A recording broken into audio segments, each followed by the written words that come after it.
Welcome to the Studio 70 podcast. Our goal is for you to join in on real behind-the-scenes conversations about our projects and the people who make them happen. Thank you for joining us. Okay, so we've talked now about Plato, we talked about Heidegger, talked about Burke, talked about Aquinas. So I think that sets up a really good, boundary for this conversation to continue in. And I hope it gives us all something to chew on here. Maybe we can transition just slightly now into this. I mean, would you guys say that art... Now, this is a personal question. I know we don't do this a lot on the Academy, at least not when I was there. But here on Studio 70, we do want to know what you guys personally believe and your personal convictions in light of this philosophy we're discussing. Do you believe that art can and should communicate philosophy, worldview, goodness, and truth? And also with that, is that the best function of art? Oh, it's so tough, though. It's so tough because I don't know how to put it. I'm going to use Dune again as an example. Aaron, did you not? You could use La La Land. I know you like La La Land for its color palette. The colors are so nice. No, I really do think Dune. This is a quick aside. I think Dune is a once in a generation movie. I do think it's kind of like it is, in my estimation, it is up there with Lord of the Rings and Star Wars in terms of a trilogy of movies to be produced. And I mean, you tell me, Austin, like, are there any other really good movies that actually care about, like Dune in the way that, Speaking from a practical standpoint, we might say that Avengers will be remembered just because of its scope and scale, like those films. Oh, I mean, sure, but yeah. Dune is certainly light years past it in terms of its just overall artistic quality, that there's consistent voice, writing, aesthetics. Like, they're trying to tell you something and communicate something, and you can tell there's really sincere hands at the wheel, whereas the Avengers was kind of like a circus, like a really fun circus, but at the end of the day, I would join Scorsese in calling it, what did he say, a theme park ride? But anyway, yes, that's an aside. Yeah, and I think that's a good entry into this discussion because, you watch these films and then let's say you haven't read the books. You can be sort of forgiven for thinking that Paul Atreides, who is, allegedly the Lisan al-Gaib, right? He's referred to all these other names. The main character, portrayed by Timothée Chalamet, that you would come away with this idea that he is some sort of hero. Now, he has these motifs that he follows, but he's not exactly a hero, and then you're dealing with all these other houses and all these other characters, like the Bene Gesserit, his own mother, right? And you get this kind of sickly feeling of these women that are in control of like basically the sands of fate, essentially. And then you're like, well, I kind of hate everybody, and so, but then also at the same time, like these guys are bad. And these guys are good because they're stopping the bad guys, but then they themselves are also pursuing power. And you get this like web of tensions and all this mess, right? And so what people do is they walk away from the film and then they try to like shoehorn characters into boxes because they need it to be simple. I need bad guy beat bad guy, and then at the end he gets the girl or whatever, gets the kiss on the cheek and the crown, and it's all, happily ever after. And now listen, there's a place for stories like that for sure.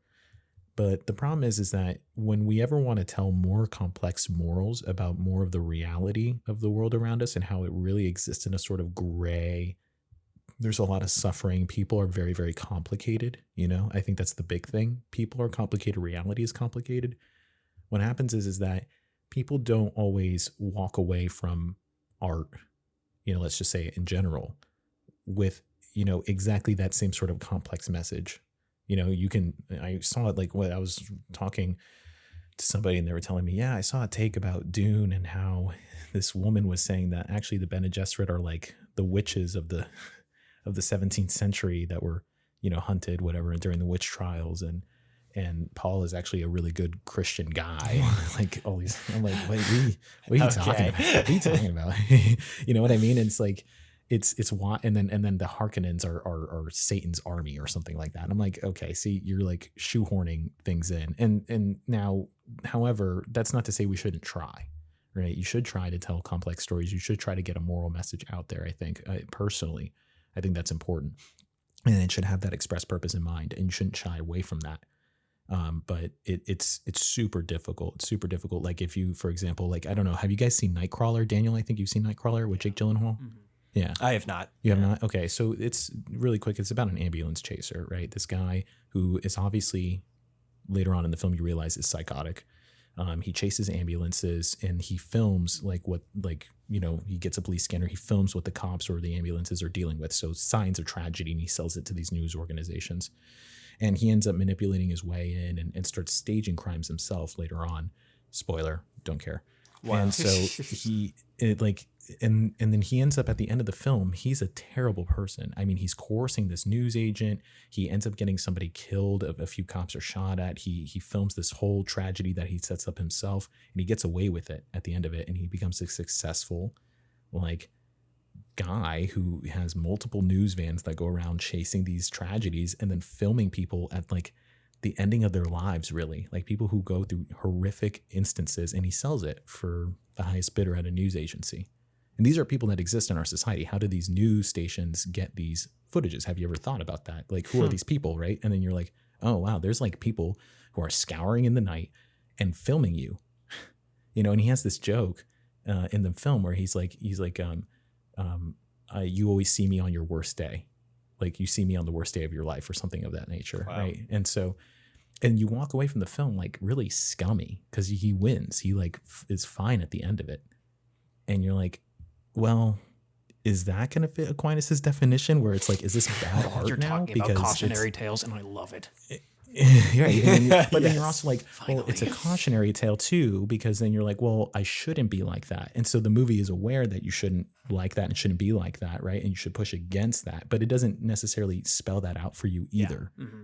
Oh, I'm thinking... You see what I'm saying? I'm thinking exactly what Austin once told me, and now I am aware of. Oh. Which is that The Godfather, right? Mm-hmm. Yes. I was hoping at the end of the first Godfather... which Michael Corleone becomes a terrible person, and it's his descent into moral scumminess and evil. Everyone at the end of the first showing is like, wow, this is amazing. He's a great hero. He's so cool. And then he's like, I got to make Godfather 2 to show you that he's really evil and you should not like him or cheer for him. That was not the point of these movies. Yes, and they start even drawing in the contrast of Don Vito and how he lived his life in the second movie, just to make it even more abundantly obvious by comparison how dark Michael had become. Well, and also that he was innocent, right? Like he was like, I'm going to serve my country even though you don't want me right. to, and I don't want to be a part of this business. And then he ends up, it makes the first film so much more tragic. Mm-hmm. That fall from grace. Yeah. And to my knowledge, I'd have to fact check this. I'm pretty sure Coppola felt that the first movie would do that job for people. But apparently, Michael ordering the death of his brother-in-law that he just stood godfather to his child of was not enough to convince people of that darkness. And he needed to get darker and clarify in contrast. Now, something I was talking to my crew about over lunch today was, is the first Godfather in, I suppose I didn't know it at the time, but in Aquinas' sense, not good art because it required a follow-up for clarification, Austin, I literally asked this question at an aesthetics conference because you told me that. And I think what we're dealing with here is a really good question. It's a very fine line, because the idea is okay, say I set out to make a cautionary tale. Say I make There'll Be Blood, and everyone's like, wow, that's such a cool guy. I want to go make money in oil and abandon my whole family and get a big mansion too. Incredible. You would think that person who saw that is morally stupid, not the movie. Right? That's fair. I think the limit, the Godfather, the original Godfather, is a little bit less clear because a lot of people do leave it thinking cool action movie, very nice. But I think the limit case here is imagine someone reading the gospel stories or the crucifixion and walking away saying, wow, how could a father do that to his sons? That's such a morally ugly story. And it's well, clearly God can't be wrong in the story he produced, right? So if someone walks away from that and is I think that's ugly, there has to be some sort of case in which it's not the story's fault, it's the person's fault. And I think that as a filmmaker, I'm very interested in how you do this, and like how far you like ride this line. Is you want to do everything you can to make sure that the message is clear and that you're getting out the philosophy. Michael Corleone is bad, but at the same time, you don't want to ruin your movie by being like, okay, now he guns down 10 people at the last scene, so now he's Scarface, so you really get it. It's like, right. How much do you let the audience figure it out, and how much do you have to spoon feed them? Because so many criticisms, I think, are pretty valid criticisms of movies now, is like, I need to say the exact line so you know exactly what's happening. And it's like, I'm someone who's like, you don't have to tell me. But then I turn around, I'm like, maybe you do need to tell us. Yes. And so at what point, how do you draw that line? And I think I'm just someone who finds, I'm willing to read more into the subtlety of things. And it's probably because of what I'm trying to do as a career. And so I'm more attuned to that. But as a creator of art, how attuned do you assume your audience is, and how much do you let them figure out on their own for fear they might go off the track? Yes. I mean, it's a question that I wrestle with constantly because I'm living through it right now. The first short film we produced in Studio 70 was The Firmament, which in my mind was a very clear metaphor for Christian apologetics, where an old professor who now lives light years from Earth, and people don't even believe Earth exists anymore, is a believer and is relying on an old epic poem to try and guide him to what he believes is his home. And to me, that is a perfect metaphor for all of us who are scraping together the gospel story from our Bibles, our dusty Bibles, and trying to see if there's some truth there that we have just missed. And yet, now that video has 1 million views. That short film has 1 million views. Thousands of comments from flat earthers because I used the word firmament in the title. Oh my gosh. Flat earthers debating about me as the writer and what I am trying to communicate. And they are taking it in these crazy ways that are somewhat understandable, where I'm like, oh, I kind of see where he's coming from. That authorial intent. Yes, it's a matter of, how do we trust knowledge, and we can't trust knowledge we've been handed, and so we need to be conspiracy theorists as well, and so these comments are maddening. As I thought that I presented the gospel in such a clever way, I've really just become, who knows these things, but it almost feels like a stumbling block to another 1 million people on Earth, which is never my intention. God. Now, this is incredible. I'm looking at this now. And it's so funny to me because anytime I read your script, I'm like, Austin, that might be a bit too much on the nose. Right. And it's like, apparently not. And here we are, 3, semi-educated people, like, talking about art, and we love digging in. But I think there is a fear in me now that the common human being is not a thoughtful individual, that I've grown a little more skeptical over time about the quality of my audience members' critical thinking. So our later films, I've had abundantly clear, at least what I think, are way clearer presentations of our theme through scenes where an obvious mentor character gives our hero the truth that they needed to hear, and it doesn't resonate until towards the end of the film, and it basically echoes like Mufasa in the sky. So I'm tempted in that direction, but I think if I were to make some sort of stab at an objective statement here, I think it's a matter of knowing your audience. So releasing an esoteric apologetics short film to YouTube, I don't think I was being mindful of the people who frequent YouTube, the common man, from your conspiracy theorist to not. If I was to share The Firmament at one of your philosophy conferences, Dan, that it might actually be interpreted properly. And so now, as we've been making these feature films every summer and Star Wars Grey Trials, I think I'm trying to just be mindful of first the community that I actually live in and interact with, the students, their parents, they're constantly on my mind, and trying to write a script that is sufficiently clear and enjoyable for them. And I think I'm thinking less often about the deep thinkers out there. That's where I'm at. I don't know if you guys have any suggestions or. Well, it must have been the case when Tolkien first read the Chronicles of Narnia, and he was like, "This is garbage." Everything that you're writing is so obvious. It's so direct allegory. And then I'm imagining that Lewis must have told him, like, "Well, take heart, chap, because there's going to be at least one person who does not understand who Aslan is," even though, it's so plain as day who Aslan is when he's saying, "Oh, my father across the sea, I have to go back to him. I have a different name in your world." Ha ha ha. It's so painfully obvious, and you can say this is bad writing, technically speaking, even though you're kind of like a loser Redditor at that point because these books are made for kids, but there's going to be the one person out there who's like, "I never knew Aslan was Jesus Christ. Like, I had no clue." And you're like, how do you miss that? But that's not for want of trying, though. That shouldn't put like a barrier on any sort of art maker. And I think what the problem that we're running into, and this is the big overarching conversation, especially in our modern context, is like two phrases that have really, really harmed us is, one, beauty is in the eye of the beholder. That is a philosophical statement. And it is one that a lot of the guys that we mentioned, actually all of the people that we mentioned just recently, would not go with that statement at all.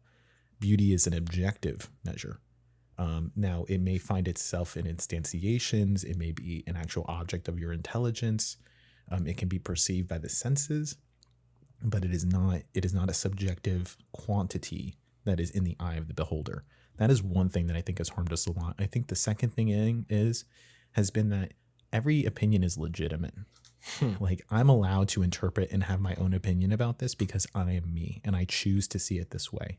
This is what I just call willful ignorance. There is a artist named the Oh Hellos that I love dearly. It's a folk band. They write generally Christian music. They are not explicitly Christian artists, but their music is very much like pulls from that mythos, right? And it presents stories in their sort of concept albums. There's an album that's all about, like, it's basically a whole allusion to Cair Paravel, and there's tons of Narnia influences. There's lots of things that they pull from C.S. Lewis in it. And then there's somebody in the YouTube comments that goes, it's about somebody coming out as trans to their parents. Where does that come from? Wow. And everybody's like, well, that's not like correct. This is about like these things, and these things, they're themes that are coming out. And here I'm going to actually point you to the lyrics. Ta-da. And then this person just responds, well, I choose to see it that way. And it's my belief. It's my opinion. It's done. And at that point, like, are we even really having a conversation? No, they've shut down the ability to keep talking. They're saying this is the end of the argument, right? Right, but this is where we're at, right? These are the people that are buying your tickets to your movies, Austin, right? These are the people that, if Daniel ever writes a fiction book, which he will, these are the people that will buy his book, right? This is the thing that the artist comes up against, is the consumer, right? And you and I and all three of us have actually talked about, critics and their role to play, but we've never really talked about this idea, this really pervasive idea that it's really my subjective opinion, and this idea of intent, authorial intent or filmmaker intent, like what is the purpose of this thing, is not a question to be asked anymore. Mm-hmm. Yeah, and just it's to make not. The point that we're kind of sounding like, oh, the consumer, the YouTuber, the person out there. This is not just for people who are like, dumb or uneducated. Like, Aaron, I'm reminded of a certain class we were in where a man with a PhD once listened to a student say, yeah, in Brave New World, I think the whole point of this book is that societies are different and we shouldn't judge them. And this man with a PhD said, You're right. That's actually a pretty you're good right. Oh my god! No. Like Oh my clearly, God. that What? is not the authorial intent of Brave New World. That is actually the but it doesn't opposite of the intent. Right. Like we Right. know this, and so Brave New it's World not is the- just is the ultimate- consumer or something. You know? Yeah, it's the ultimate cautionary tale of a dystopian novel that shows the use of drugs and sex and high living society breaks down the authenticity of individual human experience to nothing. And this person goes, well, you can't judge them. Like the ultimate multicultural statement of you can't judge, you can't really know, you can't really say anything. It's just the idea and that we all live in ignorance. Aldous Huxley, the author, wrote the book with that in mind is just totally just factually incorrect. Because the whole point of it is that he is trying to warn you about culture. And so that to me is just like, yeah, it's not just this kind of folk issue with people who go to movies and watch YouTube. It's a problem with postmodern criticism as well. That this isn't just something that's it's a out in the philosophy water. issue. It's something that came from the ivory tower too. So, it's at all levels of culture and academia. So we're in a very difficult position. You guys can appreciate that as filmmakers, we are Christian, traditional filmmakers, artists. We're trying to communicate truth, goodness, and beauty in one package and send it out into a world that can turn and say, my film is about transgenderism, and that's the way they choose to take it. And then there's nothing I can do about that interpretation because the tools of dialectic debate have been kind of taken from me, or taken from all of us, really, in this postmodern critical world, or I should say like non-critical world that we live in. So what keeps me going is really something that actually comes from Tolkien, the writer of Lord of the Rings, that we've circled around him a few times. I was wondering if any of you would land the plane on him for a minute. Have you guys read On Fairy Stories, his essay? Yeah, we have all read it, I believe. Okay. Well, he gives 3 reasons at the end, you probably remember, about why basically you could kind of feel him justifying why he was supposedly wasted so much of his life writing a fairy tale. And you could kind of feel the pressure of his colleagues probably in academia just weighing on him that he should be doing more proper things like translating more Anglo-Saxon works or whatever. Do another Beowulf. yeah. Well, find us Beowulf 2, the sequel. No, and instead he was writing The Hobbit and Lord of the Rings, and which I'm sure felt like a waste of time. And as an author, I too sometimes suffer from like this guilt, like, really, am I just should I be spending time with my family right now? Should I be working on my accreditation? And I should. Anyway, his biggest argument, I think, maybe I should just read it. I've got it pulled out. Why not? Fantasy remains a human right we make in our measure and in our derivative mode because we are made, and not only made, but made in the image and likeness of a maker. He has this way of reflecting on God as a creator who made us, and therefore we are sub-creators.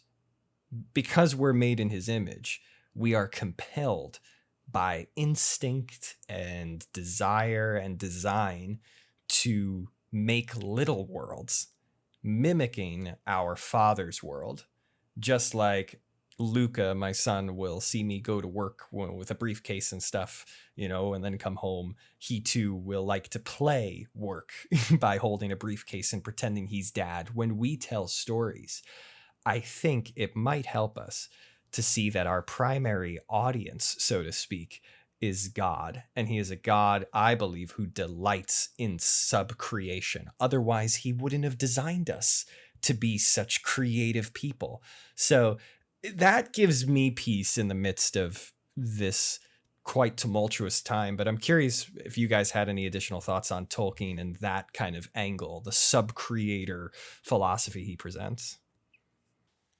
Yeah, there's actually a neo-Thomist named French neo-Thomist Jacques Maritain who kind of takes that idea and runs with it. For you to bring him up. Yeah, and one of the things he gets at is like the knowledge of being a creator. Like if there's some sort of unique privilege of like, oh, I know you, and like I know like the desk I bought, but I don't know either of you in the way that I like God knows us as a creator, or I don't know this desk in the way I would know it if I had put it together or saw every bit of it and all this sort of thing.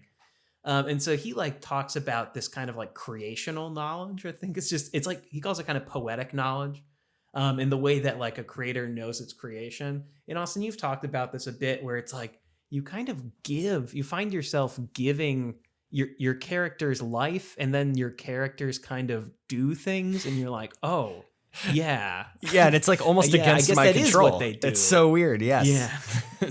And so it's like that kind of knowledge of of someone is not the same kind of knowledge you can have of someone that you're just friends with. I mean, I think you can come pretty close to it like when you really know someone really well, but it's different when you're the one who's like really invested and you're creating them out of nothing. So I think you're totally right in the sense that art creation mimics this kind of divine creation. But if you're looking for someone who extrapolates that out into more like systematic thought as to like kind of how this would work, and I mean it's very poetic writing too. Jacques Maritain is the right Thomist to turn to. Well, I'll definitely take a peek then. I'd love to dive into that a little further and more systematically, as you said. Okay, so to close us out, maybe really quick, I'd love to hear from you two. If you have a favorite film that you would say is a good philosophical film to leave us with, and maybe if we haven't seen it, we'll go home and watch it with a new lens, thanks to your recommendation. But yeah. Well, I'll answer for Daniel. It's 12 Angry Men. That didn't even make the list this time, Aaron. No, I'm gonna say Silence. Oh wow, good pick. That movie has, I feel like I cry every time I talk about it. Like that movie has defined personally my faith for me. It has defined what Christianity is. And I don't want to spoil it. It's about Portuguese missionaries that go to Japan during a time of great persecution for Christians there. And you see martyrdom displayed. You see real suffering. And the movie Silence is based on a book of the same name. And the idea is the silence of God, you know, in the face of great suffering, in the face of great evil. And what happens? Nothing. You know, he just doesn't appear. The miracle doesn't happen. So how do you keep the faith? And many don't. You know, and I think that's just real. I think it's real. I think it's raw. I think it's sublime. To borrow the term, you know, there is a beauty, you know, in it, even though it's horrific. There is a beauty in it. There's a sublimity to it, and you know, how do you reckon with silence? And it's super existential. I mean, I think it's probably the perfect Christian existential film of this idea of, you know, how do we choose to live, you know, in spite of the silence of God.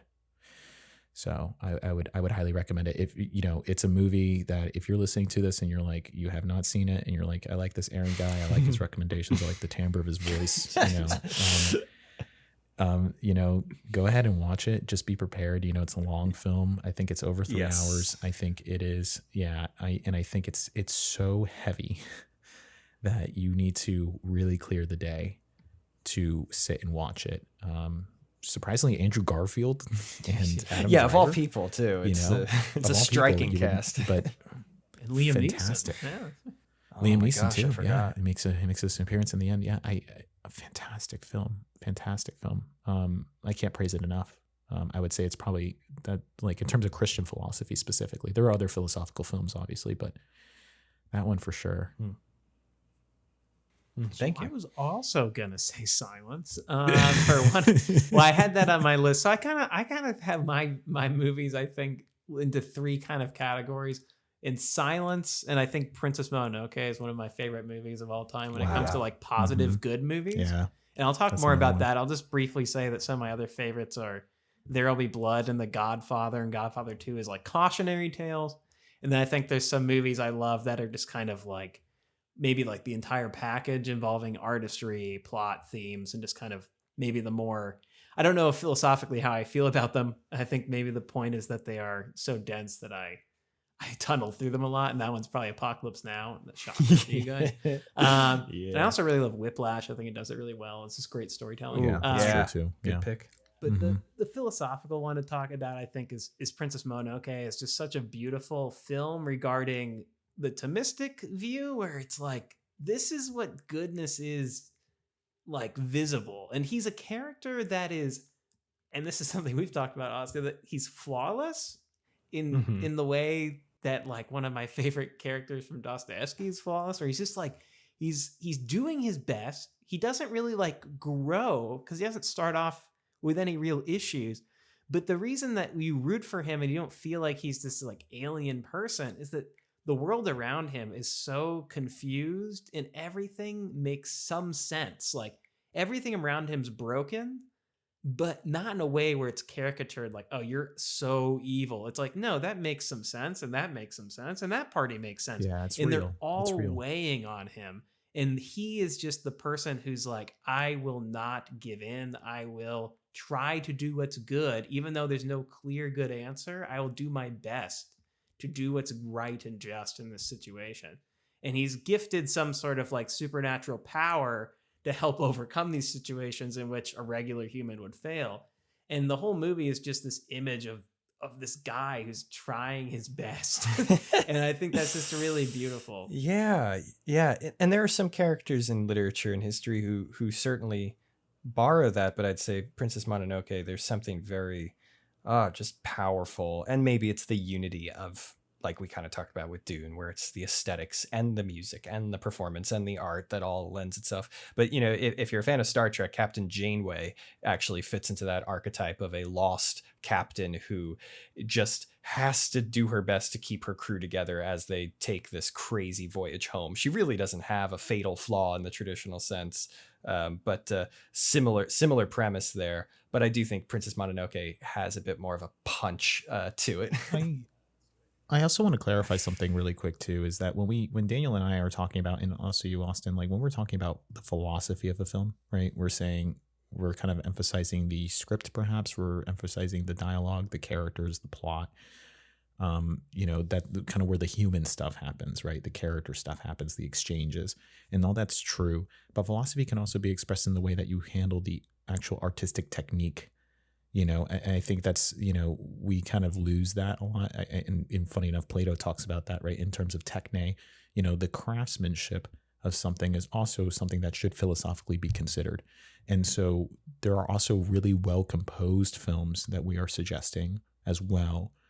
And that care for composition in terms of the technical craftsmanship behind a film is also a sort of philosophical expression. If you care about your work as an editor, as a camera worker, as somebody who's operating the boom or whatever it may be, right? All those things play a very vastly important, not a diminished role in the philosophical expression of a film. And I think that really should be emphasized. Absolutely.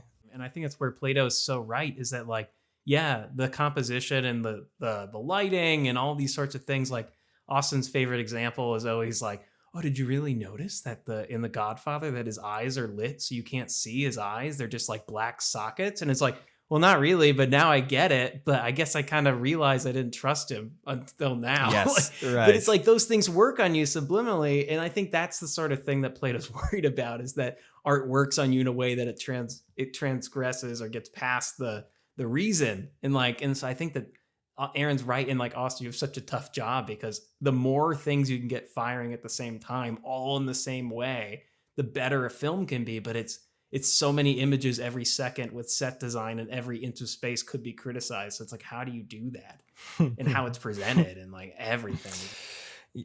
Yeah, that with the amount of choices to make, many times you do just suffer from decision paralysis. And really, I know everybody experiences that throughout their lives. And sometimes you wish that the choices would be made for you. And hey, sometimes they are. Like opening a Fountain of Youth, it started raining. Well, it's now a raining scene. Like that's just beyond my control. And hopefully somebody looks at that opening scene and says, yes, that is a good artistic choice that you beseeched God to make it rain. So I do sometimes celebrate when those choices are made for me, because there is this crazy this craziness. One crazy one is when Anthony Espina, our music composer, sends us the music. As a musician, I could, if I wanted to, ask him to send me the sheet music and read through every part and dissect what every instrument is doing, rising and lowering in pitch, in tone, in volume, and critique it and send it back for revision to have something that is more supposedly perfect. I'm not really a trained musician, so I don't trust myself to do that. But, 99 times out of 100, I just tell Anthony, it's great. I'm just going to have to trust that you did your part. And just like the art team is doing their part and I'm doing my part to try and put this puzzle together. It's so strange. So I just appreciate you acknowledging that. Well, guys, thank you so much for joining us. If, viewers, listeners, if y'all enjoyed this kind of deeper dive into just philosophy, critical thinking, worldview, ethics, all the things that we've discussed, please head over and check out the Academy podcast that these two run. They just finished a series on Boethius, which is absolutely phenomenal.